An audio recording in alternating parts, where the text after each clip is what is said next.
Diqqat! Tezkor xabar! Orol dengizining suvi ko'paydimi? Orol dengizi suvi ko'payishi mumkinmi? Batafsil videoda. Assalomu alaykum, hurmatli tomoshabin. Kanalimizda yangi bo'lsangiz obuna bo'ling va videorolikimizga like bosing. Izohlarda o'z fikrlaringizni qoldiring. Bir-biringizga hurmatli bo'ling va haqorat qilmang. Biz boshladik. Bu haqda Qozog'iston Ekologiya va geologiya tabiiy resurslar vazirligiga tayanib xabar.uz ma'lumot bergan edi. Qozog'iston Ekologiya vazirligi Orol dengizining shimoliy qismini saqlab qolishga qaratilgan, ya'ni e'tibor beramiz, shimoliy qism Qozog'iston hududiga joylashgan shimoliy qismga qaratilgan va asr loyihasining birinchi bosqichi yakunlari bo'yicha hisobot bergan. Va bu albatta O'zbekiston hududiga ham katta ta'sir ko'rsatadi, ya'ni ijobiy ta'sir ko'rsatadi. Uning aytilishicha, Shimoliy Orol dengizi to'g'oni, Ko'korol Aytek inshootlar majmuasi, Sirdaryo himoya to'g'onlari, Qizilo'rda shahri, Kazalinsk gidrouzellari, Shardara va Arnasoy suv omborlari to'g'onlarida katta hajmdagi qurilish ishlari bajarilgan. Natijada Orol dengizida shimoliy qismiga oqib tushadigan suv hajmi oshdi. Orolbo'yining ko'plab biologik turlari tiklandi. Qishloq xo'jalik yerlarining sug'orma suvlari bilan ta'minlanishi yaxshilandi, deyiladi xabarda.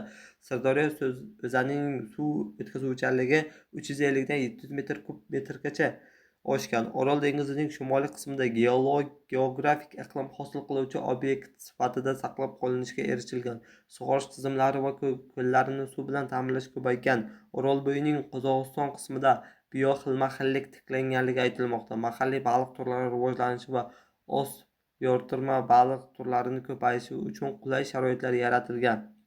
Baliq tutish hajmi 0,4 ming tonnadan 6 ming tonnagacha ko'paygan va kelgusida bu 11 ming tonnagacha yetkazish kutilmoqda. Bu albatta ajoyib yangilik. Ko'llarning tiklanishi baliqchilikning rivojlanishiga imkon berib, ilgari Orol dengizida yo'qolib ketgan 13 turdagi baliq tiklandi. Baliq ovlash hajmi 400 kilogramdan 7 ming tonnagacha ko'paydi, deyiladi Qozog'iston Ekologiya vazirligi hisobotida. Qo'shimcha qilinishicha, ayni paytda Qozog'iston prezidenti topshirig'iga ko'ra Orol dengizining shimoliy qismi qayta tiklanish ikkinchi bosqich loyihasi tayyorlanmoqda, deyiladi xabarda. Bu ajoyib va ijobiy yangilikdan xabarni barchaga ulashib ogohlantirib qo'ying. Orol dengizida tiklanishni istaganlar videoga bir like tugmasini bosib obuna bo'lsin va izohlarda o'z fikrlaringizni qoldiring. Ya'ni Orol dengizi bo'yicha qanday tiklanishi uchun qanday hissa qo'shishi mumkin?